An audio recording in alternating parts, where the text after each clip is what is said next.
Esta es una producción de Grupo Fórmula. Encuentra más contenido como este en radioformula.mx. Como tú bien señalas, desde ayer domingo el Pleno de la Judicatura Estatal ya suspendió a este juez que tú refieres sin goce de sueldo. Es el juez Jorge Solís Arana. Él está especializado, o al menos así en el membrete se señala, en violencia contra las mujeres y está adscrito a Puerto Vallarta. También hoy mismo la Unidad de Inteligencia Financiera informó que se le bloquearon sus cuentas bancarias a este juzgador y se evaluó interponer una denuncia contra él. Como comentas, todo esto se deriva de la negativa del juez de vincular a proceso por el delito de corrupción de menores a Luis Alfonso N., este extitular de recursos humanos de la Policía de Puerto Vallarta, que fue hallado por policías municipales el 26 de julio adentro de su auto con esta niña de 10 años desnuda y que refirió que había sido abusada sexualmente. Carlos, es importante aclarar que a principios de agosto la Fiscalía del Estado ya había vinculado a proceso a Luis Alfonso N. por el delito de abuso sexual infantil. Por eso está preso, como señalas. Sin embargo, el pasado viernes, en una segunda audiencia, la Fiscalía intentó procesar a esta persona acusada por el delito de corrupción de menores para aumentar la sanción, pero el juez el viernes pasado desestimó el caso.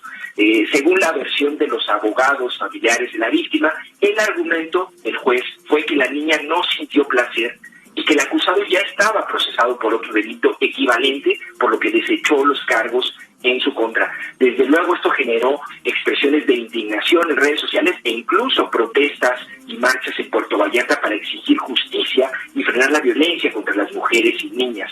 Jonathan, te interrumpo porque me queda, y tú has estado muy cerca del caso, pero te pregunto, en términos del peso jurídico, de la gravedad de lo que está acusado este señor Luis Alfonso N., ¿cambia, modifica ese argumento, digamos, ese razonamiento del juez, trasciende?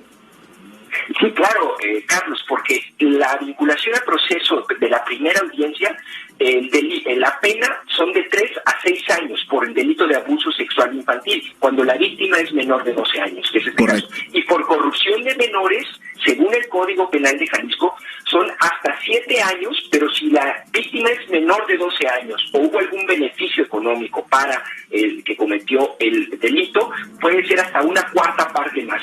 Estaríamos hablando de probablemente hasta 9-10 años de cárcel. Correcto, pero es un buen punto. Sí, es entonces importante la diferencia. Sí, exacto, sí hace una diferencia enorme. No se sostiene que el juez, el argumento del juez, que diga, ¿para qué lo imputo de un segundo que según mi criterio, muy polémico, no ajusta si con el otro tiene y basta? No, con el otro se le reduce, se le da un beneficio en el panorama jurídico a este sujeto. Así es, y además también se habla de que con esta imputación del delito de abuso sexual infantil, podría haber un proceso en donde él podría salir libre y enfrentar el proceso de libertad por medio de alguna negociación.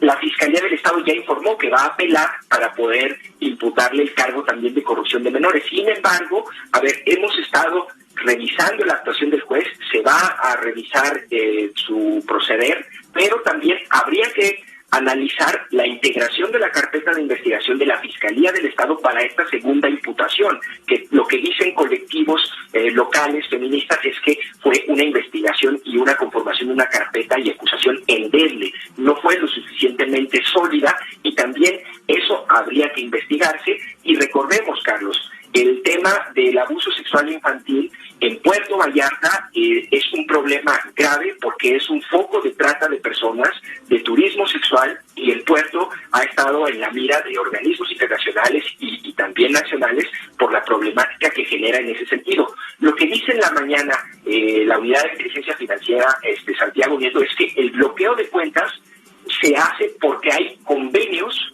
para poder atacar temas cuando están relacionados con la trata de personas. Es decir, todo indica que detrás de esta acción y de este delito y de esta persona podría haber una red más amplia de corrupción corrupción de menores lo cual, o de trata. Claro, lo cual le complicaría el panorama, haría más grave todo. Si te parece, Jonathan, déjame hacer un paréntesis, te pido no te vayas de la línea, porque justo está mi compañera Sara Pablo, reportera de Grupo Fórmula.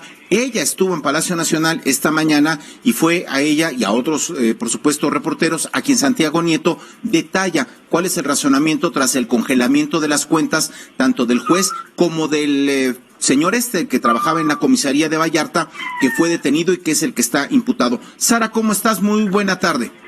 ¿Cómo estás, Carlos? Muy buenas tardes. El titular de la Unidad de Inteligencia Financiera de la Secretaría de Hacienda, Santiago Nieto, ya lo decías, informó que fueron congeladas las cuentas bancarias del juez de control y oralidad de Puerto Vallarta, Jorge Luis Solís, quien decidió no vincular a proceso a Luis Alonso N., exfuncionario de la Policía Municipal, por el delito de corrupción de menores, a pesar, se dijo por parte de la Unidad de Inteligencia, de que la menor de edad afirmó ante las autoridades que fue agredida sexualmente por el acusado. En entrevista en Palacio Nacional dio a conocer que también se bloquearon las cuentas de Luis Alonso N., quien se desempeñaba como jefe de recursos humanos de la Dirección de Seguridad Ciudadana de Puerto Vallarta, y el pasado 26 de julio fue encontrado dentro de su vehículo con una niña de 10 años. Estaba desnuda esta pequeña. Se le cuestionó a Santiago Nieto si este congelamiento fue a petición de alguna autoridad. Él dijo que esto es por los convenios que hay con distintas autoridades locales para atender delitos como trata de personas y que estos sean sancionados, y se presentan así también las denuncias correspondientes. Esto fue lo que señaló. Tanto al director como al juez, que no vinculó a proceso a este sujeto, les hemos congelado las cuentas, estamos en proceso de investigación para ver si presentaremos la denuncia correspondiente. Tenemos un convenio con varias autoridades para efecto de combatir los temas relacionados con trata de personas. En ese sentido ha sido una preocupación de la unidad el que todos los casos en donde puede ser un acto, una conducta vinculada con la trata de personas sean sancionados. Desde nuestra posición, lo que podemos hacer es el congelamiento de cuentas y la presentación de las denuncias correspondientes, y eso hemos estado haciendo. Carlos, pues parte de las declaraciones es de Santiago Nieto. Gracias, Sara Pablo. Hasta un poco más tarde, que te vaya muy bien, Sara. Jonathan, regresamos contigo entonces. Informado lo que dijo la Unidad de Inteligencia Financiera, continuamos con esta perspectiva y cómo lo están viviendo allá desde el ámbito local. ¿Jonathan? Sí. Ahí, estamos al aire, Jonathan. Regreso contigo. Sí, muy bien. No. Ok. A ver si recuperamos la comunicación con Jonathan Lomelí, jefe de información de El Informador de Jalisco.